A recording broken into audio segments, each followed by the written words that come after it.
Yo los invito a que muestren una foto. Jamás he visto al señor Perafán.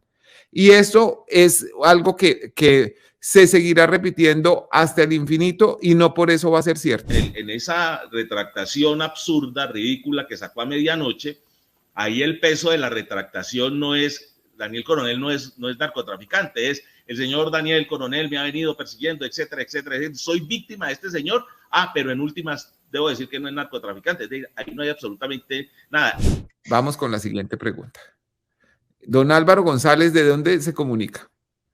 Buenos días, Daniel. Mucho gusto y me alegra tener el privilegio de estar aquí en directo y gracias por darnos la posibilidad de intercambiar con usted. Estoy desde Francia, en Toulouse. ¡Ay, qué bueno! Sí, siempre lo sigo de los últimos años. Muchas gracias, Álvaro. Pendiente de su comentario o su pregunta. Sí, tiene que ver pues con lo que está pasando con la imputación de la Fiscalía con Álvaro Uribe. Si bien pues, somos muchos en seguir la actualidad colombiana, tal vez hay cosas que se nos escapan y sobre todo que este caso, lo relativo con Perafán, pues aparece que, según lo ha dicho usted, lleva más de 6 años. ¿Podría darnos un contexto para los que no nos hemos enterado quién es Perafán, un contexto como sociopolítico y de dónde el imputado Álvaro Uribe saca ese mito que lo quiere relacionar a usted con él y de dónde sale ese mito y para terminar, y por qué a pesar de que él reconoció, como usted lo ha dicho, en la audiencia de reconciliación que tuvieron hace 1 año, 2 años, que él sabe que es falso y a pesar de eso, la semana pasada volvió a sugerir que el reporte Perafán, o sea, dice que usted no lo es, pero al mismo tiempo lo dice, porque esa hipocresía de él. Don Álvaro, lo que él reconoció es que yo no era narcotraficante, pero él mantiene viva ese falsa relacionamiento con Pastor Perafán. El tema es el siguiente. En el año 1991, David Cañón, que quizás algunos de ustedes lo recuerdan, era un periodista deportivo muy reconocido, y su hermano Marco Antonio Cañón, productor de televisión, fueron socios de la programadora NTC Televisión, de la cual yo fui socio. Ellos salieron por venta de sus acciones, pero ellos tenían una sociedad con Pastor Perafán. Entonces, el expresidente Álvaro Uribe toda la vida ha tratado de hacer una especie de ley de transitividad, que como los Cañón eran socios de Perafán, entonces yo era socio de Perafán a través de ellos. Lo he probado, he mostrado papeles, lo han derrotado, trató de imponer una acción popular, perdió a través de un abogado bastante gris, perdió, en fin, él sigue repitiendo eso porque sabe que eso tiene audiencia y porque me ha causado un daño perpetuo. Toda la vida seguiré contestando esta pregunta como si realmente tuviera algo que ver con esto. Como nunca pudieron volverlo un tema judicial, lo volvieron un chisme y lo esparcen en redes sociales y lo reciclan y lo sacan en video, en audio, en podcast, en tira cómica. Lo han hecho de todas las maneras posibles sin que lo puedan sustanciar de manera criminal, pero él lo repite y lo vuelve caballito de batalla porque cada vez que yo publico una prueba contra él, él desvía la atención diciendo que es que el que está hablando es Perafán. Lo último que hicieron fue que el abogado Diego Cadena, a través de un narcotraficante que defiendo, alias Diego Rastrojo o Vinagre, escribió que es que Perafán decía en la cárcel que me había pagado la universidad y que me conocía y que tenía fotos. Yo los invito a que muestren una foto. Jamás he visto al señor Perafán. Y eso es algo que se seguirá repitiendo hasta el infinito y no por eso va a ser cierto. Eso es lo que yo le quiero decir sobre ese tema. Muy buenos días, doctor Daniel, ¿cómo se encuentra? Muy bien, ¿cómo está, don Shamir Santos? Sí, señor, acá en la ciudad de Cúcuta. Ay, ¿cómo ha estado?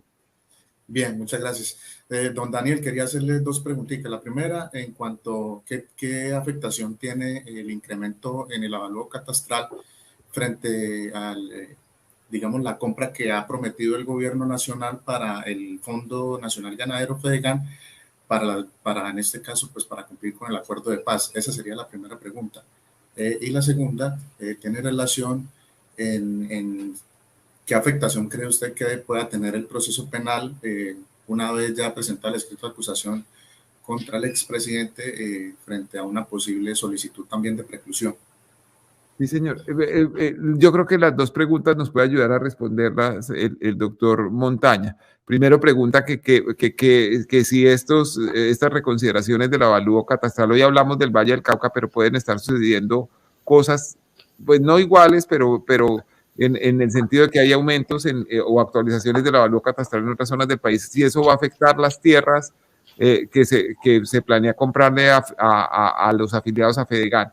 Y en segundo lugar, plantea el señor que de acuerdo con lo que hay, si el proceso sigue o si no sigue en el caso de la calumnia agravada por la que recibirá cargos el expresidente Álvaro Uribe el próximo lunes.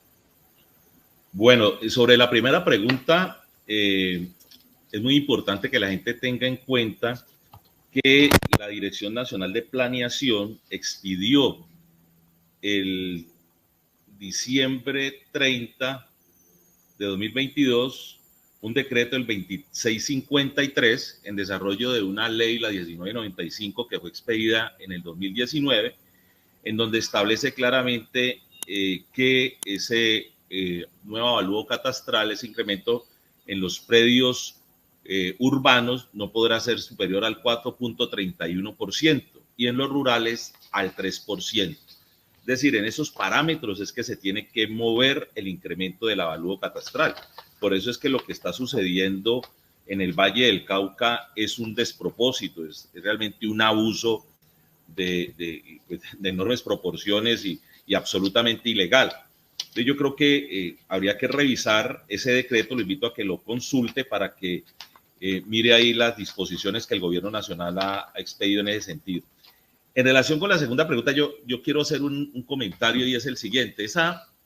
Para ese tema de la retractación, es decir, para que esto tenga efectos legales, para que, digamos, se establezca el término de la acción penal y que no hay responsabilidad del autor de la injuria, de la calumnia, la retractación tiene que cumplir con unos requisitos. Es decir, que además de que sea voluntaria, que se profiera antes de que se dicte sentencia de primera o única instancia, tiene que hacerse, obviamente a costa de la persona que se retracta, pero la Corte ha señalado, y hay una sentencia de constitucionalidad sobre ese particular, dice que se debe cumplir en las mismas circunstancias y con las mismas características en que se difundió la infamia o la imputación deshonrosa.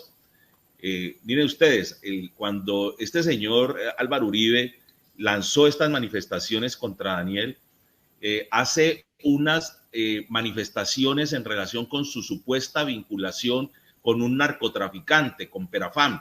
Lo que ha buscado Álvaro Uribe es que Daniel Coronel sea vinculado con Perafam. Por eso es que, y lo logra, Álvaro Uribe es una persona muy hábil en el tema del manejo de las comunicaciones, insiste en el tema, por eso es que ya ni siquiera vale que él mencione que Daniel Coronel es un narcotraficante, simple dice, ahí está el emisario de Perafam, porque lo que él ha dejado sentado en el imaginario de la gente es que Daniel Coronel tiene relaciones con ese narcotraficante. Y entonces ahora habilidosamente, muy a su estilo, llega y sale diciendo que simplemente Daniel Coronel no es un narcotraficante. Pero no, es que el asunto no es ese. El asunto es que él lanza una infamia, lo vincula a usted con un delincuente, eso tiene un despliegue, él insiste en el asunto y eso ya tiene unas circunstancias y una cobertura supremamente amplia.